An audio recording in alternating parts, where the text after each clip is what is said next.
오늘 우리에게 주시는 하나님의 말씀은 예레미야 43장입니다. 1절에서 13절의 말씀.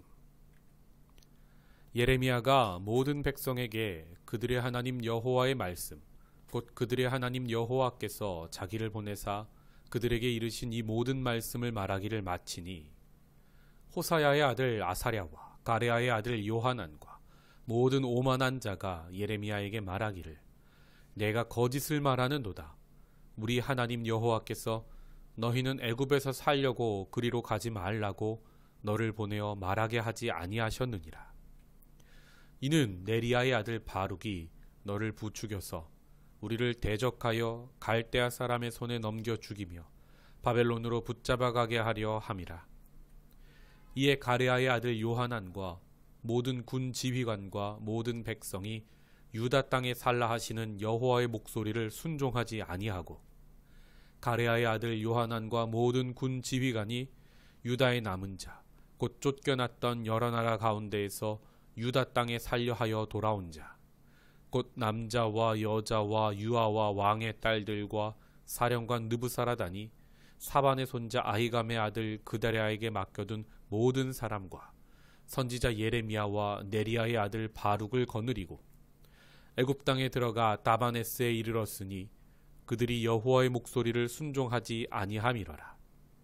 다바네스에서 여호와의 말씀이 예레미야에게 임하여 이르시되, 너는 유다 사람의 눈앞에서 네 손으로 큰 돌 여러 개를 가져다가 다바네스에 있는 바로의 궁전 대문의 벽돌로 쌓은 축대에 진흙으로 감추라.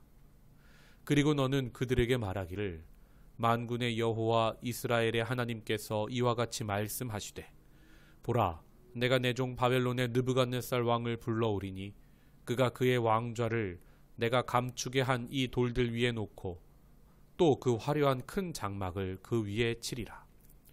그가 와서 애굽 땅을 치고 죽일 자는 죽이고 사로잡을 자는 사로잡고 칼로 칠 자는 칼로 칠 것이라.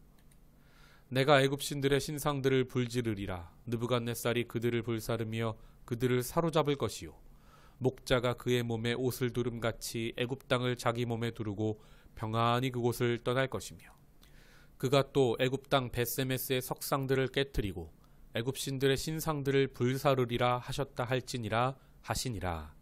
아멘. 응답 전에는 시바, 응답 후에는 시므이라는 말씀의 제목으로 함께 은혜 나누겠습니다. 오늘 말씀의 내용은 이렇습니다. 백성이 예레미야의 하나님 말씀을 듣고서는 거짓말한다고 몰아세웁니다. 요하난과 군 지휘관들, 또 백성들, 2절에 보면 오만한 자들이라고 나옵니다. 이 오만한 자들이 예레미야와 바룩을 거느리고 애굽까지 갑니다. 하나님 가지 말라 했는데, 거기서 예레미야가 큰 돌 여러 개를 바로의 궁전의 대문 축대에 진흙으로 감춥니다. 뜻이 무엇입니까?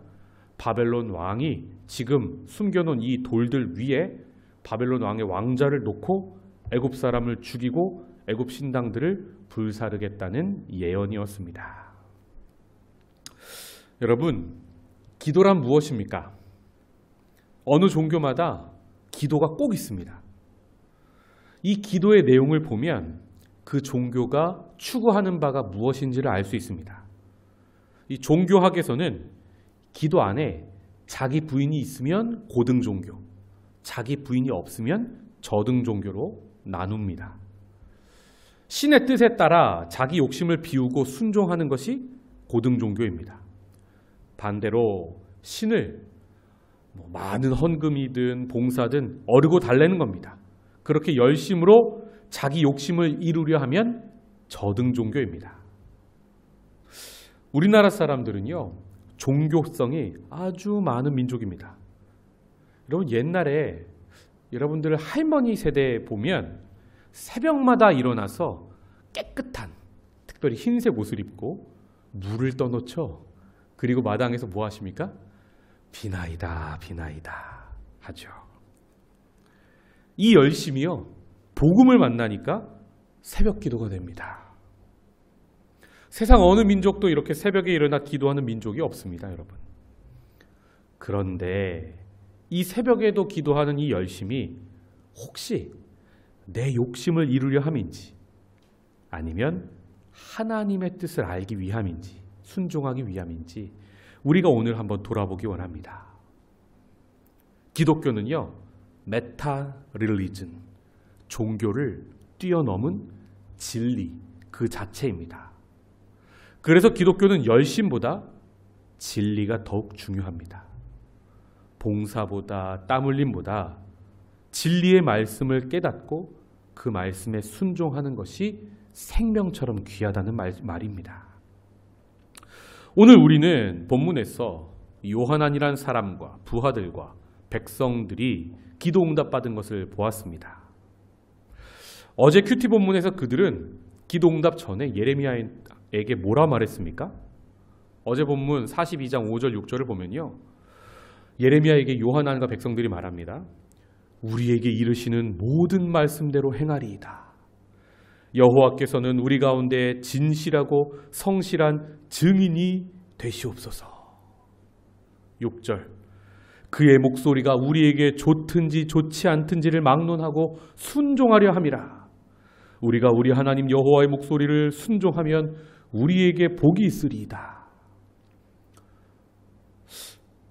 이 말을 듣고 예레미야가 이들이 정말 순종하려나 보다 하고 하나님께 기도하기 시작한 거예요. 그리고 말씀을 받았는데 그 말씀의 내용이 뭡니까? 이 사람들은 애굽으로 갈 준비 다 하고 있었어요. 짐 다 쌌어요. 왜요? 상황이 이렇습니다. 바벨론 왕이 예루살렘에 침공해서 나라를 멸망시켰죠. 그리고 자기들은 이제 귀중한 사람들은 다 잡아가고 그 땅에 천민들을 남겨놓고 그 위에 그다랴라는 총독을 세웠습니다. 그런데 옆에 나라 암몬 왕 바알리스가 보니까 그 땅이 탐나는 거예요. 그래서 자기에게 도망와 있던 유다의 왕족 중에 한 사람 이스마엘이라는 사람을 꼬십니다. 저거 죽이고 우리가 이 나라 나눠 갖자. 이스마엘이 안타깝게도 그다랴를 죽입니다. 그리고 그 전국을 요한안과 부하들이 수습을 하게 되는 겁니다. 이렇게 혼란한 상황 속에서 그들이 바벨론이 두려웠던 겁니다. 바벨론이 세운 그다랴를 죽였으니까 아무리 생각해도 우리가 아무리 여기에 있으면 죽겠구나. 바벨론에 대항할 수 있는 유일한 세력 애굽으로 돌아가자 마음을 정해놓고 짐 다 싸놓고 혹시 여호와께서 뭐라고 말씀하시나 보자 하고 예레미야에게 물으면서 아첨했던 겁니다. 자신들이 정해놓은 뜻과 반대로 기도 응답이 나오자 이들은 갑자기 태도를 바꿉니다. 예레미야를 거짓 선지자로 몰고 우리로 치면 친일파로 모는 겁니다. 친바벨론주의자로 모는 겁니다. 이렇게 오만한 사람, 자기 마음에 여러분 왕의 자리가 있지 않습니까? 결정할 수 있는 자리, 그 자리에 자기가 앉아있는 사람들은요, 모든 삶에 일어나는 일들의 해석을 자기가 합니다. 여러분 혹시 주일 설교 기억하십니까? 거짓된 아첨으로 다윗을 속였던 시바, 또 왜곡된 정의감으로 다윗을 저주했던 시므이, 두 사람이 나왔죠. 그런데 재미있는 게 오늘 본문에 요한안과 백성들은요, 이 둘의 모습이 다 있습니다. 기도 응답 전에는 어땠습니까? 내가 원하는 답이 나오도록 비나이다 비나이다 온갖 아첨으로 예레미야를 대했습니다.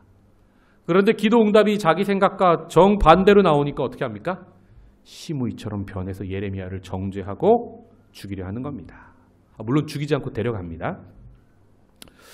여러분, 이렇게 망하는 사람을 보면요, 자기들만 애굽 가서 자기들만 망하고 자기들만 죽으면 되는데 예레미야와 바룩도 함께 잡아갑니다. 망하는 사람은 혼자 안 망하고 함께 망하는 것을 봅니다. 기도 전에는 시바처럼 아첨하다가 기도 후에는 시므이처럼 손가락질로 정죄하는, 이것이 우리 사람들의 모습은 아닙니까? 이 둘의 공통점은 기준이 하나님이 아니라 자기 자신이라는 겁니다. 삶에서 자기가 가장 중요하고 자기가 정해놓은 대로 안 되면 나를 부인하는 것이 아니라 하나님을 부인하는 겁니다. 예수님께서는 기도를 가르쳐 주실 때 이렇게 말씀하셨습니다. 아버지의 뜻이 하늘에서와 같이 이 땅에서도 이루어지게 하소서. 이렇게 기도하라고 말씀하셨습니다. 내 뜻대로 하나님을 조르다, 내 뜻과 반대로 하나님 말씀하시면 하나님을 부인하는 그런 기도가 아니라 하나님의 뜻이 내 욕심을 비우게 하고 하나님의 뜻이 나를 가득 채워서 이 땅에 이루어지기를 기도하는 저와 여러분이 되시기를 주님의 이름으로 축복합니다. 여러분, 시드기야 왕이 순종하지 않아서 나라가 크게 한번 잘못된 방향으로 망했습니다. 생명의 길은 항복하여 포로로 잡혀가는 것이었는데 말입니다. 그 불순종에서 남아있는 어려움이 있었죠. 그런데 거기서 또 그데랴가 잘못된 판단으로 이스마엘에게 암살당합니다. 그 다음에 세워진 요하난도 하나님이 예레미야를 통해 생명의 길을 다시 주셨어요. 그런데 거기서도 생명의 길이 아니라 사망의 길을 선택하는 사람들을 봅니다. 성도 여러분, 바꿔서 생각하면 이렇습니다. 아무리 망해도 우리가 정말 자기를 부인하고 하나님께 기도하면, 하나님을 부르면 크고 은밀한 일을 우리에게 보이십니다. 생명의 길을 보이신단 말입니다. 우리 인류가 무한한 자기 욕망을 신으로 섬겨서요, 지금 참 많은 어려움들을 전 세계적으로 겪지 않습니까? 망하는 것 같은 겁니다. 그러나 이 속에서도 정말 우리가 우리를 부인하고 하나님 앞에서 기도하고 하늘의 뜻이 이 땅에서도 이루어지도록 그렇게 자신을 내어드리는 기도자들이 나온다면 생명의 길이 우리를 통하여 열리게 될 줄 믿습니다. 우리 오늘 한 가지만 기도하기 원합니다. 지금까지 우리가 인생을 살면서 하나님께 드렸던 많은 기도가 실은 이미 내가 뜻을 정해놓고 하나님 앞에 비나이다 했던 그런 시바의 아첨 같은 기도는 아니었는지, 껍데기만 번지르르한 기도는 아니었는지 참담한 마음으로 돌아봅시다. 매일 내 삶의 계획과 소망을 잠시 기도할 때는 십자가 그늘 아래 내려놓고 주님 앞에 하나님, 나를 오늘 어디로 인도하십니까? 라고 진실한 마음으로, 겸손한 마음으로 물을 수 있는 우리가 되게 하옵소서. 나의 기도 생활이 변하게 하옵소서. 우리 공동체의 기도가 변하게 하옵소서. 그래서 우리 가정이 살고 교회가 살고 나라가 살고 온 세상을 살리는 그런 기도자가 바로 내가 되게 하옵소서. 함께 한 2분만 기도의 자리로 나아가겠습니다. 기도합니다. 사랑의 하나님, 은혜와 사랑에 감사합니다. 요한한